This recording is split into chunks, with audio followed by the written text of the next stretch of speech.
Okay guys, magandang umaga po sa inyo lahat. Time check, version na time is alas 10:40 ng umaga. Ito guys, mag-upload ako tayo. I-share ko lang po sa inyo ang ating mga blessing na natanggap. At bago pa man ang lahat, bigay love shout out sa inyong lahat. Sa lahat ng mga nagmamahal sa ating bawat isa. At lalo na kay Hira ng Langit. Hindi kami love shout out sa hermano. At muli, nandito lang po kami. Yes, sa mga FLM supporters, mega love shout out. Mga kababayan ko, mega love shout out. At yes, la BGM Katuba. Yes, nami-match mo siya, instant purple, Mami Eden. At sa lahat, hindi ko na kayo kaya masya-isa. Mega love shout out sa inyo lahat. Ito guys, sabi ko nga sa iyo, nandito tayo. Karamihan, nandito tayo sa YT. Dahil sa ginagawang kabutihan ni Hermano FLM sa panahon ng pandemya. Hindi natin may tatago yan. Lahat naman tayo guys ay may mga pagsubok sa ating bawat isa. Kaya minsan talaga tao lang tayo. Hindi natin may iwasan na masasaktan tayo. Kaya ganun talagang buhay. Alam nyo guys, kahit sa ganitong mga pagsubok, kahit ako ay isang ordinaryong tao, isang mahirap na tao, pero ganoon pa man guys, bago pa man ang lahat at bago pa man dumating ang pandemya, ang mga pagsubok sa bawat isa sa atin, ang kalaban natin ay hindi magkikita. Ugali na po natin yan. Mga Pilipinong malawak ang puso. Okay guys, yun ang unang i-share ko po sa inyo. Ako po ay nagpasalamat sa ating may kapal. Dahil sabi ko nga sa inyo, hanggang ngayon, ito po ay naghintay pa po tayo sa pag-opera sa ating kaliwang kamay. Actually, tumawag yung doktor sa akin, nakausap ko na. At kinumusta ang aking kalagayan. Ganun pa man, sabi ko nga sa inyo guys, ito ay araw-araw ang sakit. Ang pagtulog ko ay swerte lang makatulog ako ng 2 hours na straight sa gabi. Siguro sa umaga, minsan makatulog pa ako ng straight ng 2 hours. Pero sa paggabi, mahirap. Nandiyan ang sakit na dala-dala. Masaya lang niya ako tingnan, pero grabe. So yan lang guys. May schedule ako muli. Kung ano ang ginawa sa akin last, yan ang gagawin muli sa doktor. Then pagkatapos kung anong resulta, baka kailangan ng operahan talaga. So ito guys, buksan po natin ang aking natanggap ng isang araw. So ito guys, ay ito yung mula na aksidente ako. Ayun nga, sabi ko nga sa inyo, napakabait ng Panginoon. Lahat na sa aking paghihirap, sa aking pagtrabaho, mulang na-disgrasya ako, na ako po'y ilang beses na gusto ko nang tapusin ang aking buhay. Dahil masakit. Dahil siguro, ito talagang buhay ko. Mission na binigay sa aking Panginoon. Pero tao lang tayo, minsan hindi natin makakaya at makapag-isip na tayo na mas mabuti kung tapusin na lang natin. So, ganun pa man guys, ito nga, kita naman ninyo, dumating ang yan, galing sa Seguridad Social. So, itong pula. Ito guys, ang tarhita sa autobus. Oh. Every year to pinapadala sa akin. So, ito hanggang 2024. Oh, September 2024. Yearly to siya, guys. Sabi ko nga, Lord, wala na ako ibang hiniling pa sa aking buhay. Sobra-sobra na ang binibigay mo sa akin. Sa aking paghihirap, sa aking mga pagsubok na binigay mo sa akin. Pang ilang buhay ko na, pang 7 buhay na. Nung nakaraang buwan lang, may sunog dito sa taas. Sa taas mismo ng bahay ko. Siguro kung wala kami doon, nung panahon na yon, sunog ang bahay ko. Dahil wala ibang nakatawag sa fire department, kundi buti din nandito ang aking anak. Inutos ako ito. Pinagalitan ko pa. Kasi marami pang interview. Habang siya'y kausap. So, kung lumot sa habla, rapido, bini por favor. So, at a time guys, sa totoo lang, hindi ako nang hinayang sa mga gamit. Ang unang sinisecure ko lang talaga yung mga personal dokumento. Mga ibon, mga alaga ko talagang hindi ko pwedeng iwanan. Kung mag-declare na. Kasi hindi pa dumating ang fire department eh. Mag-declare ng baba lahat. Lahat ng taga-ano. Kasi panahon yung oras ng mga trabaho yun guys eh. Sabi ko nga, kaya yung bahay, yung nasunog doon is walang ano yun, walang tao. Kung pagkatapos guys, yung mga ano, sawa ng Diyos, sa Salbar, nakalimutan ko na yung mga pira kong nilalagay ko sa lata. Nakalimutan ko yun. At may ibang pira pa ko doon kasik-sik sa mga sulok. Kalimutan ko yun. Pero ganun pa man, hindi ako nang hinayang guys, yung mga gamit. So ito guys, sabi ko nga sa inyo, kung blessing lang sa binigay sa aking Panginoon, Lord, sobra-sobra rin. Hindi ko na kailangan pa mga blessing. Dahil, anuhin ko man yung mga blessing. Hanggang ngayon, nandito na. Nandito ang aking mga pagsubok. Masakit. Kasi, ang hiling ko lang, kunin mo na ako. Tama na. Masaya na ako sa buhay ko. Masayahin ako tingnan sa mga taong bayan, pero sa totoong kalagayan ko, mahirap.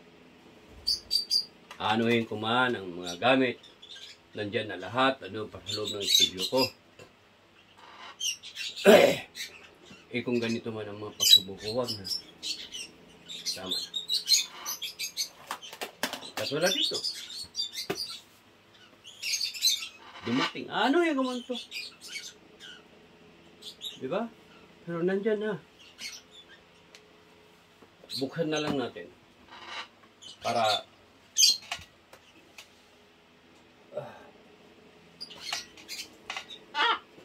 ito guys. Ito ang diyan dito matutulog siya, no? Lucy, no? At doon si Lovely J.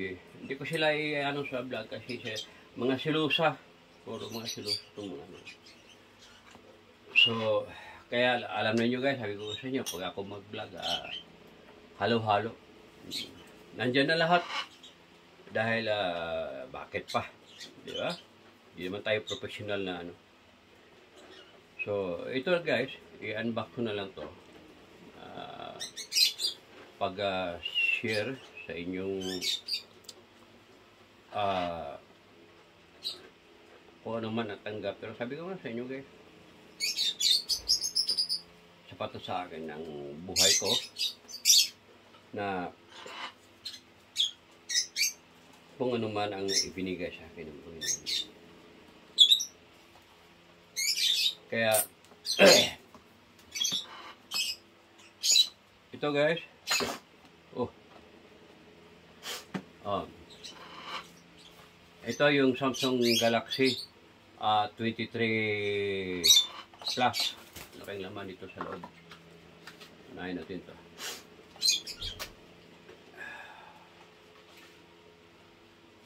Aha, ito yung ano niya. Cable. Wala na siyang charger, guys. Hindi na kasama yan. Hindi na uso ngayon kasama yung mga charger. Ito yung pin na, no? Inject. Hindi na uso ngayon ng mga ano, guys. Charger kasama. Wow! Ito na, guys, oh. Diba? Ito, guys, bigla itong dumating sa akin. Galing sa lakay siya sa bangko. So, ganun ako kamahal sa mga taong nagmamahal sa akin. Oh. Wow! Grabe! Wow! I love it! Okay. So, hindi ko muna buksan, guys, kasi mahaba na ang oras pag buksan ko pa to. At ito na rin, bumili rin ako ng bagong SIM card with internet. So, dalawa na yung cellphone ko na SIM card with internet. Yan yung ginagamit ko ngayon sa pag-video. Actually, guys, kadalasan yung mga cellphone ko dito ay galing sa bangko. Ito, kakalap ng mga cellphone dito. Anuhin ko ba yun, guys? Sabi ko nga sa inyo. Dahil hindi man tayo... Yan, buksan po lang na to. Saka ko na ito buksan, guys. Buksan ko rin ito. Hindi ko pa man hindi to dahil siyempre mahaba naman siya. Ayaw kong tumagal kayo, guys. Sa kung anong man ang inano ko. Dahil sapat na sa akin kahit just one blink in your eyes na nandiyan kayo. So, ito, guys. Ito po lahat po ay basing. No? Sabi ko nga sa inyo. Ano pang kulang sa buhay ko? Kung yung pension binigay sa akin ng Panginoon, 14 months sa loob ng isang taon. Kaya alam niyo, guys, may share lang ko sa inyo. Ngayon ko lang talaga na naka-experience. Sino pa man nung bago pang pandemic, alam niyo, guys, Marikina ako nakatira. May sasakyan ako, FX. Sabi ko nga sa inyo, every Sunday naglagay ako ng signboard. Cubao Pre from Antipolo kasi simba ako sa Antipolo. So, sabi ko nga sa inyo, siguro may buhay pa man siguro naka-experience sa ating sasakyan na pinasakay nating libre from Antipolo to Cubao. Kaya sabi ko, kung sinong nakaalaala doon, pwedeng mag-message kayo sa ano, kung sinong nandyan pa, na naka-experience sa akin pag-sakay sa itik sa may signboard tayo yung Cubao Pre. Ako po yun. Yung pangalan ng taxi na Clara Galiana Taxi, akin yun, ako yun. So, pwede kayo mag-message, mabigyan ko kayo ng surprise. At nung nagtrabaho din ako sa isang agency na doon din ako nag-apply sa Estrella agency doon sa dito sa ano sa yung may ano nakalimutan ko yung pangalan doon yung may tawiran doon sa Itza na mga driller miner company na taga Banggit Baguio. Sabi ko sa iyo, lahat ng trabaho sa Saudi Precious Metal Company na nag-close at nagbumalik muli mismo ang one of the personnel sa Saudi Precious Metal Company pumunta sa Manila. Nung nagtrabaho ko sa Estrella Company, sa Estrella recruitment, ako ang pinaharap doon sa one of the official sa Saudi Precious Metal Company na nag-recruit ng mga muli yung mga driller miners sa taga-Banggit. Sawa ng Diyos. Tutulungan natin sila lahat na mabalik sila doon sa Saudi Precious Metal Company. Ako po to, si Manuel Galiana. Sabi ko nga sa inyo, kung sino din ang nandyan pa, buhay pa, katulad ko, pwede kayong mag-message at mabigyan ko kayo ng surprise. So, ito guys, sabi ko nga sa inyo, masakit pala, para sa akin, okay lang guys yung magbigay tayo galing sa ating puso sa mga taong hindi natin kilala. Dahil bukal sa ating puso eh. Masaya tayo. Katulad sa nangyari ni Hermano Epelim. Masakit para sa kanya. Ang lahat ng mga pangyayari, masakit. Masakit. Katulad ko rin. Na-experience ko ngayon. Masakit pala guys, yung nandito nga tayo nagkakilala. Hindi man lahat pero kadalasan. May mga taong sila pa nga humingi ng pabor para sa kanilang mga personal na problema. Guys, hindi natin pinaghindian. Abot sa ating makakaya. Pero masakit pala, no? May mga ibang tao pa, sila pa mismo magsabi na gano'n. Sakit. Kaya sabi ko, alam naman nyo guys, ulit-ulit sinasabi ko, hindi ko kailangan ang mga views sa channel ko. Dahil ako ay nandito dahil sa ginagawa ni Hermano Epelim. At nagpasalamat ako dahil may share ko rin ang aking anumang mayroon ako. Kaya sabi ko nga sa inyo guys, mas maganda palang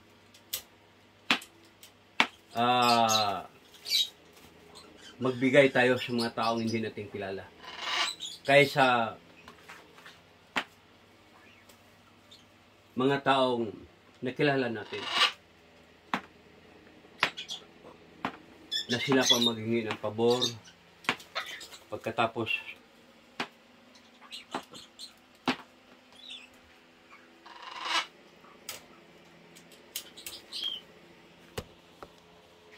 tayo pa'y mahirap na mag-gano'n guys. Ayaw, masakit. Basta ako yung nasasaktan. Basta ako yung nasasaktan. Wala akong pagkukulang sa inyo lahat. Sa lahat ng mga nakilala ko, wala akong pagkukulang.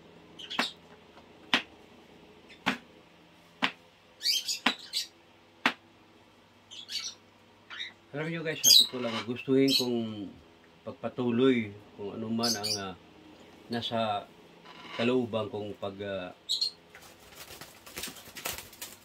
share. Pero tao lang din ako guys, masasaktan. Tao lang din ako. Siguro mas mabuti siguro manahimik na lang din ako. Dahil masakit talaga guys, sa totoo lang. Promise. Masakit na direct talikuran ka sa mga taong hindi naman ikaw ang nangailangan sa kanila. Sila ang nangailangan sa'yo. Diba? Pag hindi mo maibigay ang kagustuhan nila, magtampo. Samantalang naibigay naman kung ano man ang unang mga kahilingan nila. Kaya lang kasi, sa ugali ng Pilipino, isang kahilingan, dalawang kahilingan, pag hindi mo bigyan, masama.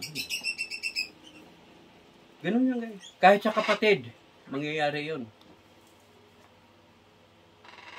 Ganun din. Kaya, ganito pala ang buhay sa media. Masakit. Pero ganun pa man guys, maraming salamat sa inyo lahat. Sa lahat ng mga nagmamahal. Sa mga bagong mga nagmamahal sa akin, maraming salamat po sa inyo lahat. At ito po, pasensya na po kayo. Sinasabi ko lang po ang aking naramdaman. Ang aking experience. Dahil yan po ang katotohanan. Ako'y nasasaktan tao lang ako.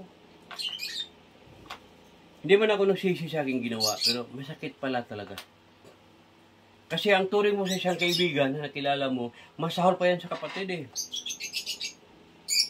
Pagkatapos yung pala eh, bihira ka na talaga makita ng tao na more than your brothers, more than your sisters. So ganun lang guys, maraming salamat sa inyo lahat. At ang hiling ko lang po sa inyo lahat, tayo magpakatotoo lang, tayo magpakatao, tayo magpaka-Diyos. Dahil sabi ko nga sa inyo guys, kung ako'y barumbado pang tao, hindi bigay sa akin ng Panginoon na ang pension ko sa loob ng isang taon, 12 months lang, pero ginagawang 14 months. Maliban pa doon. Ito nga, may libre pang tarita para sa autobus magsakay ka, libre. At mayroon pang 150 food allowance. Guys, wala na akong ibang hiningi pa. Lahat, wala akong ginagastos ito. No, ni ilaw, ni kuryente. Ano ba ang hiling ko? Lord, kunin mo na ako. Maraming salamat, Lord. I love you all guys. Bye-bye.